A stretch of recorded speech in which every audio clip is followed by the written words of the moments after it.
gitu. Untuk mendapatkan momennya yang besar, maka kita pasang baut ini jauh ke atas sana. Artinya jauh terhadap si sayap yang jauh. Semakin jauh ke atas, berarti kan momennya daya tahan semakin besar gitu.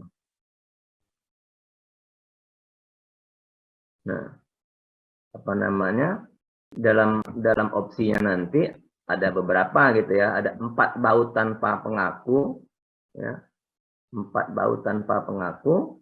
Ini yang 4 baut tanpa pengaku, dibilangnya 4 ya. Kemudian 4 baut dengan pengaku, ya. 4S ya, ada stiffenernya. Ini ada stiffenernya ini. Ada pengakunya.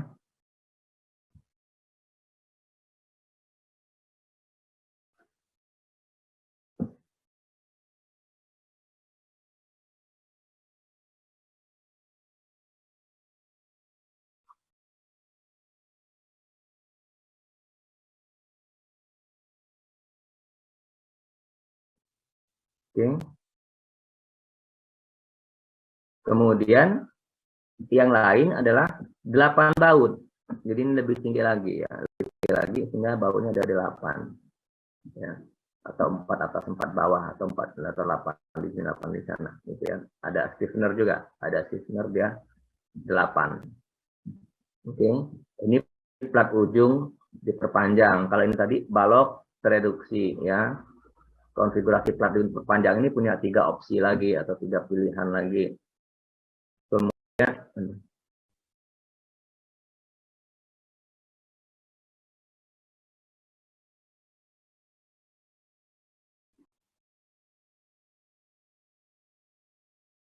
ada jarak, jadi eksentrik gitu ya. Ini titiknya di sana, ini titiknya di situ. Berarti ada jarak dari sini ke sini. Ini eksentrik. Nah, titik ini yang kita bilangnya link ya, titik join itu. Ini sebagai fuse-nya, linknya ya, link sebagai fuse-nya. Ya kalau konfigurasi bisa macam-macam ya. Bisa di rumpun sini aja, bisa di tengah sini atau di tepi sana, gitu. Bisa macam-macam konfigurasi atau di tengah sini, gitu. Atau malah di bawah ini yang kita jadikan sebagai fuse-nya gitu. Ini ya, ini sebagai linknya, ini sebagai linknya yang diperkaku gitu ya. Ada stiffener sebagai pengakunya.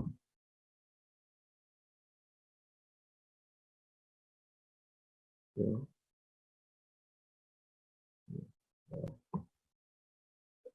ada stiffenernya, pengakunya ini sebagai linknya dari sini. Ini sebagai linknya di sini. Ini linknya di sini. Ya. Nah, ini elastic responsnya waktu ada beban lateral. Gitu. Nah, di sini akan terjadi inelastik di situ, gitu ya. Maka kita jamin di situ berperilaku inelastik, mampu mengembangkan ductilitas yang tingginya di situ dengan kegagalan si linknya itu. Bukan bolak-balik dari situ ya. Jadi dengan ini dia terbentuk ductilitas yang tinggi, jadi proses klasifikasi dari si link ini. Nah, kemudian yang lain ya, ada buckling restraint. Dan sistemnya berupa dinding geser beton bertulang khusus, maka di sini ada angka 48. Angka 48-nya artinya bahwa saya bikin gedung yang KDS-nya D, kalau menggunakan dinding geser bertulang khusus, maka paling tinggi 48 meter. Paling tinggi 48 meter atau setara dengan 12 lantai lah, kalau kita rata-rata 4 meter per lantai gitu ya. Lebih dari 48 meter kita tidak boleh menggunakan dinding geser beton bertulang khusus kalau KDS-nya D. Gitu. Ya, pengertiannya begitu. Tapi kalau kita dapat KDS B atau C, ini TB tidak dibatasi, boleh-boleh saja mau sampai 100 meter tingginya nggak apa-apa. Kita menggunakan dinding beton bertulang khusus tingginya 100 meter dengan catatan KDS dapatnya C boleh. Tapi kalau daerah itu kita dapatnya D, maka kita tidak boleh 48 meter paling tinggi. Gitu. Ya, katakan misalnya Bandar Lampung sebagian besar kita dapat KDS-nya D. Maka kalau kita pergunakan untuk rumah sakit, KDS-nya D. Maka kalau kita bikin beton khusus, paling tinggi 48 meter. Nggak boleh lebih dari itu. Kalau bangunan kita ternyata 60 meter, tapi kita nggak boleh pergunakan ini. Cari lain mana yang boleh. Gitu ya. Cari lain mana yang boleh. Oke. Nah, contoh lain, turun satu ya. Turun satu. Di sini dinding geser beton bertulang biasa. Dinding geser beton bertulang biasa ya. Dinding geser beton bertulang biasa. Oke.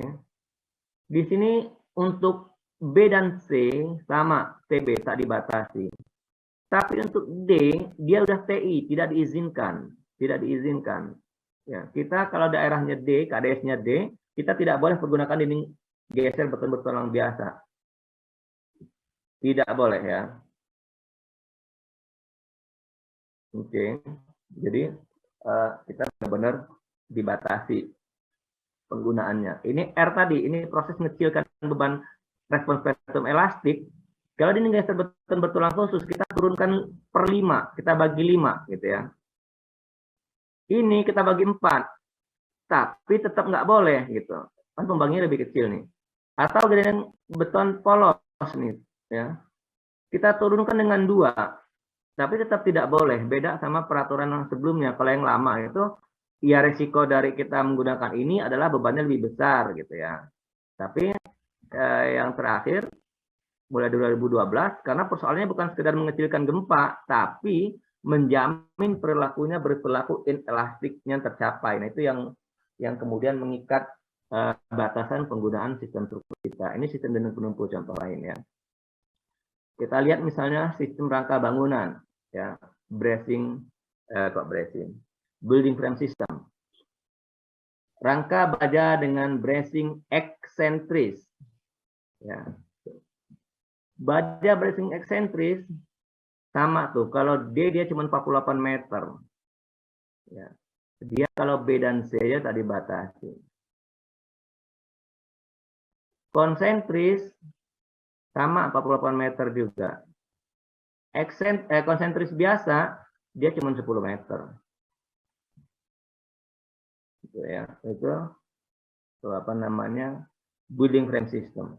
Kita pergunakan dinding geser beton bertulang khusus ya, sama 48 meter juga. Ya. Jadi kita pergunakan kalau di D kita pergunakan building frame system maupun kita pergunakan dinding penumpu sama ya 48 meter batasannya gitu. Tapi di sini 5 ya. Gitu. Oke, di situ 5, kalau di sini 6 ya. Ya, building frame system dia 6. Karena gaya gravitasinya ditahan oleh struktur sendiri. Kalau ini dia bagi 5, karena dindingnya menahan beban gravitasi dan menahan beban lateral. Kalau dinding penumpu. Kalau building frame system pembaginya 6. Karena dia hanya menahan beban lateral saja, beban gravitasi ditahan oleh sistem tersendiri. Itu building frame system. Ya.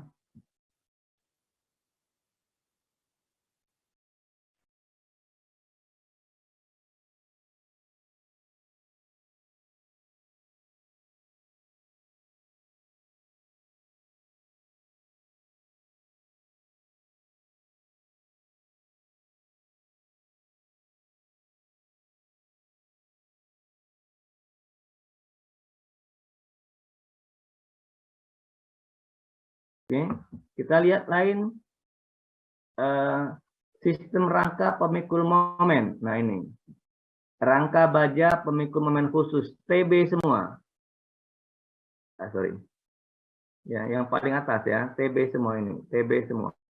Artinya struktur rangka baja pemikul momen khusus ini baik di A, baik di B, baik di C, di bawah di D itu bisa kita bebas mau sampai 100 lantai atau mau 1000 lantai itu bisa kita pergunakan rangka baja pemikul momen khusus.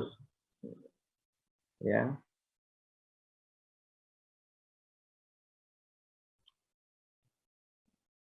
Oke. Kalau rangka baja pemikul momen biasa itu kalau di D nggak boleh, cuma bolehnya di B dan di C. Kemudian kalau baja, kalau beton,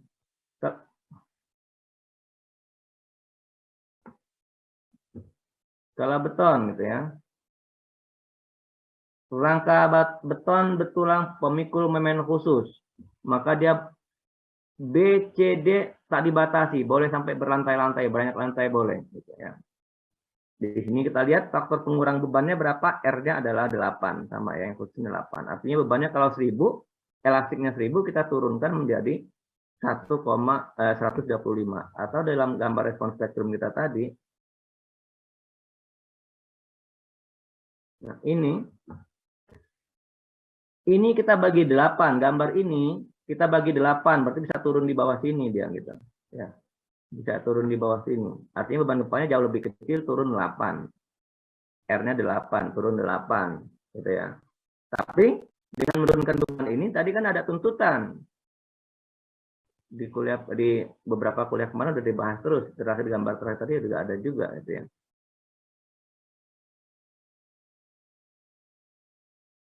Nah, dengan menurunkan ini ke sana, maka tuntutannya adalah dia mampu berperilaku inelastik sana. Kekuatan kita turunkan, maka kebutuhan daktilitas harus kita naikkan. Bagaimana menaikkan daktilitas tadi? Memberikan fuse. Di mana fuse-nya, apa yang menjadi fuse? Itu menjadi desain kita. Ya, pada rangka pemikul momen khusus tadi itu, menjadi fuse-nya adalah leleh pada muka, leleh pada sini, rangka pemikul momen khusus. Ya, maka sambungan di sini harus sambungan terprakualifikasi tadi. Ya. Mungkin ini beberapa cerita tentang proses pemilihan sistem struktur ya, berkaitan dengan kategori desain seismik.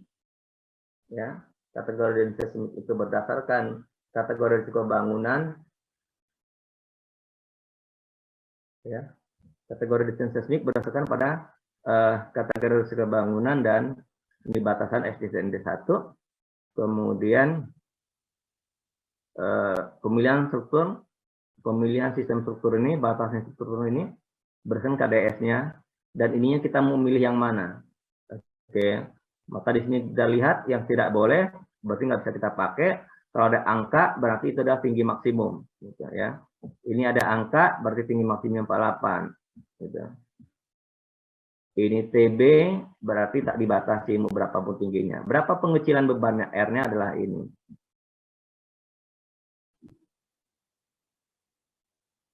Ya. Jadi ini faktor kuat lebih, omega sub zero ini faktor pembesaran defleksi.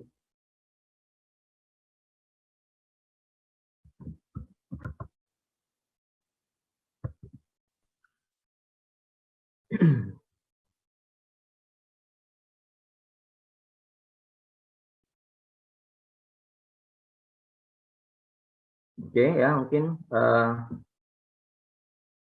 itu dulu kita kuliah hari ini. Mungkin apa namanya, kita ada beberapa apa namanya detail lah ya, detail berkaitan dengan peraturan, ukuran, tulangan segala macam. Mungkin nanti saya share aja ininya, saya share saja PPT-nya ya. Tapi artinya penjelasan kita hari ini adalah berkaitan dengan penentuan sistem struktur. Sistem struktur itu apa? Tadi ada dinding penumpu, ada building frame system, ada moment resisting system, kemudian ada dual system, kemudian ada pendulum, dan ada interaction frame wall ya. Tapi dari 6 opsi itu yang populer 3 ya. Yang populer 3, building frame system, moment frame system, dan dual system. Dari 3 kombinasi ini yang sering banyak digunakan moment frame system karena dia yang memiliki apa namanya, ininya TB gitu ya, di D itu TB gitu. Ini TB tadi. Sistem ganda misalnya, sistem ganda juga rangka baja dengan bracing eksentris ya jadi TB ya. Dinding geser beton bertulang khusus dia menjadi TB, tapi dia dual system. Kalau dia dinding penumpu tadi nggak bisa, kalau dia building frame system nggak bisa gitu ya. Ada batasan, bukan nggak bisa, ada batasan, tapi kalau dia sistem ganda maka dia menjadi tak terbatas ya. Jadi 3 pilihan opsi bangunan tadi itu akan menentukan strategi kita dalam mendesain mana yang mau kita pilih, apakah building frame system, apakah dia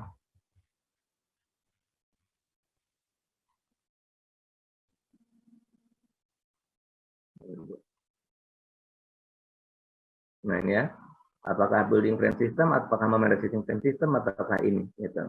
Masing-masing punya kekurangan dan kelebihan, dan masing-masing punya batasan gitu ya. Dari beberapa batasan tadi yang paling luas adalah ini, dengan catatan sistem rangka pemrograman khusus. Juga bisa ini dengan catatan khusus juga gitu. Karena kalau yang khusus-khusus dia bisa uh, bisa tinggi gitu ya. Itu bikin bangunan 50 lantai pakai dual system, tapi yang kondisinya khusus memungkinkan. 50 lantai maka yang khusus memungkinkan. Tapi kalau kita pakai ini ada batasan tadi, tergantung dari sistem ininya pakai apa kita. Kalau pakai apa namanya, bracing tadi 48 meter, atau pengguna dinding hanya 48 meter. Tapi kalau kita pergunakan apa namanya, ini lebih terbatas penggunaannya gitu. Jadi kalau ini dan ini, selagi kita pergunakan yang khusus, maka kita bisa tak terbatas. Tapi dengan catatan kalau kita menggunakan khusus itu, maka detailingnya juga menjadi khusus juga gitu. Jadi detailing sambungan fuse-nya tadi yang menjadi perhatian utama kita. Oke, mungkin itu dulu lah kita pada pagi hari ini ya. Semoga bermanfaat. Saya harus ke dokter, ada yang lebih ada anak saya harus ke dokter ini. Mohon maaf ya. Beberapa materi itu saya coba share aja.